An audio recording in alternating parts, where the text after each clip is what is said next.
Alright, so we've gone through hip huggers, dumbbell front raises, coin toss, rear military press. Now we've got seated ball press, or the Z press. Right. So while I'm talking about this, I'm just going to shift some of my weights here. When you're doing this, it's just a side note to think about. What I've done here is I have adjusted a technique that's commonly used. Instead of using a barbell, we're going to be using a medicine ball. So I'm going to readjust the camera just a smidge to try to accommodate for what's going to happen here so you can see better what's going on. Most professional video in the whole wide universe of man. Not. Anyway, here we are on the floor. Ha. Okay. Medicine ball. Now this one is a 9. I may go and grab the 6 because I've already done this once today, and this was deadly when I did it the first time. I recommend that you pay attention to how the weight feels, because it's so easy to get a hernia when you're lifting really anything.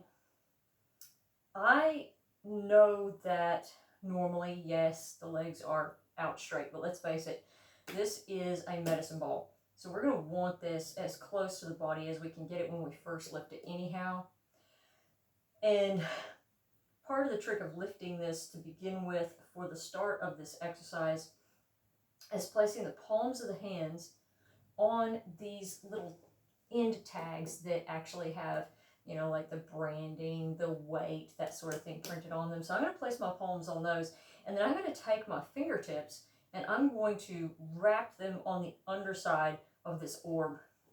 My body is going to be central to this situation, and I'm going to lean just a little bit, allowing my back to curve downward. So I'm actually pressing my core kind of into this situation.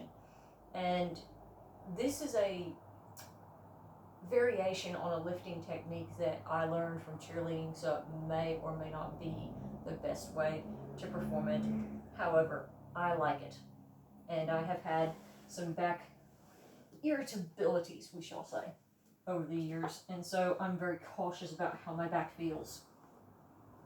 So to give you a side view of what's going on here, normally when I sit, yeah, okay, I'm slouched, this is what I look like.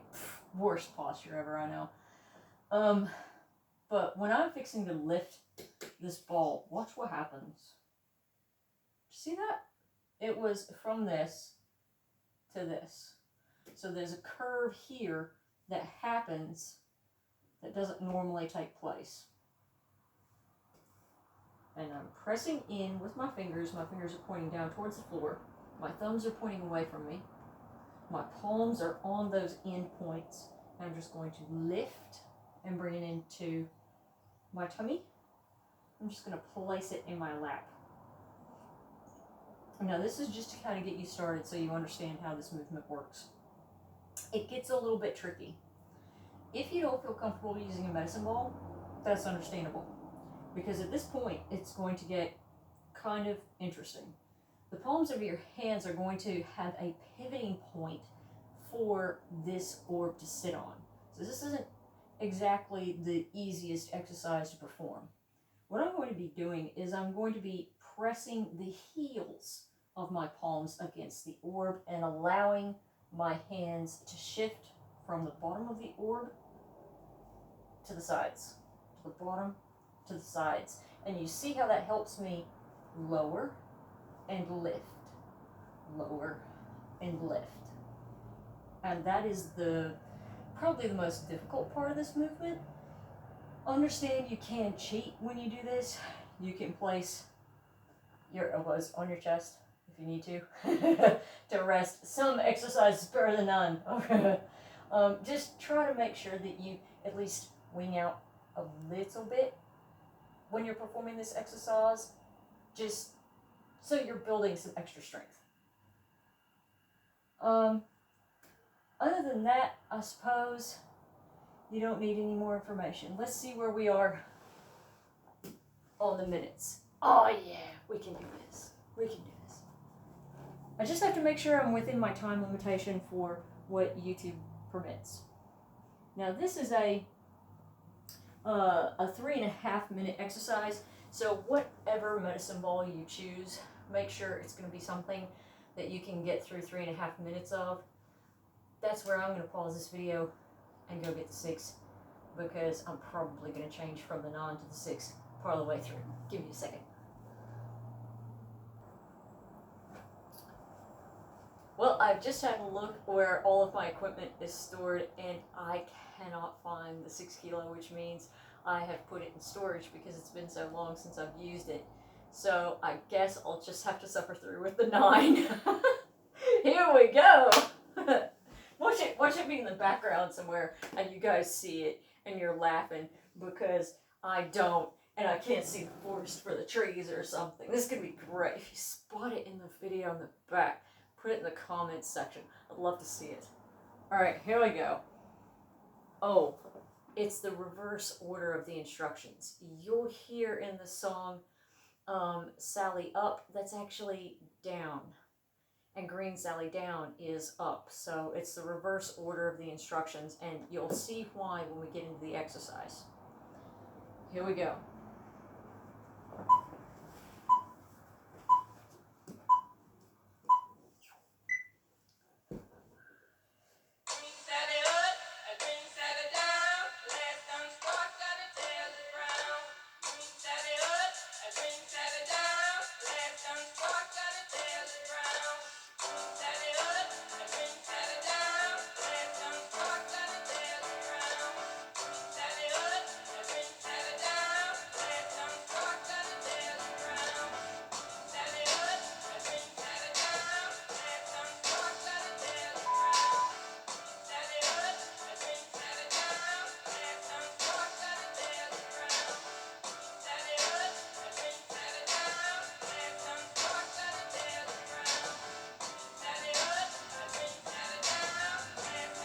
Hold it.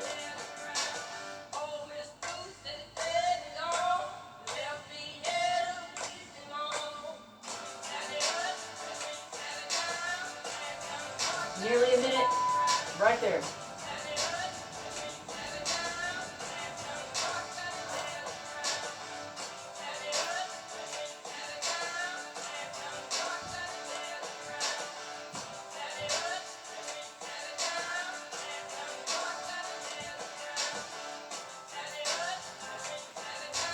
Hold it.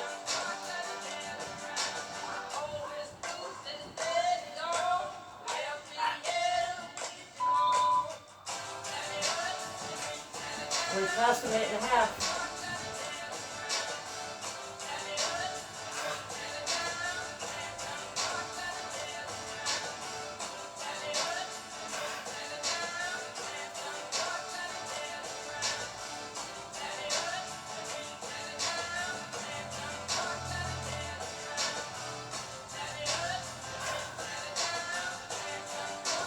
Hold on to it.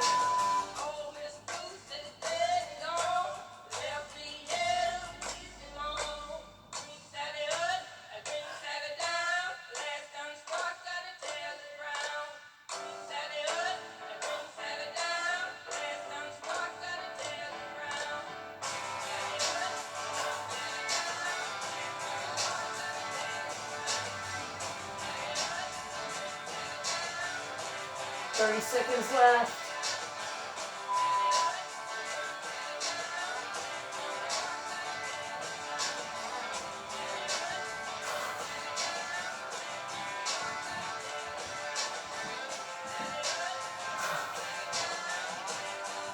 Don't forget to breathe.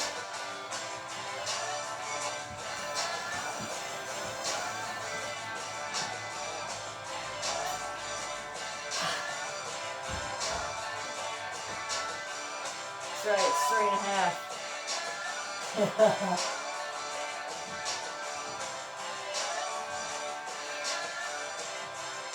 Come on, you're so close. This is the last rep. Stay with me. Oh, there it was. Oh my goodness. Now you see why you reverse the order of instructions. It's so you can get the most out of that exercise. It's normally done as a squats or push-ups form of training, and so therefore, because we're lifting something up, not trying to do squats or push-ups, we have to reverse those instructions. Hope you've enjoyed this. As I said in the first video, I'm not going to be doing face pulls because I don't have that machinery here in this room. I don't have a way to rig it up in this room. I mean, I might be able to use that, but I wouldn't want to. So, I'll see you in another video.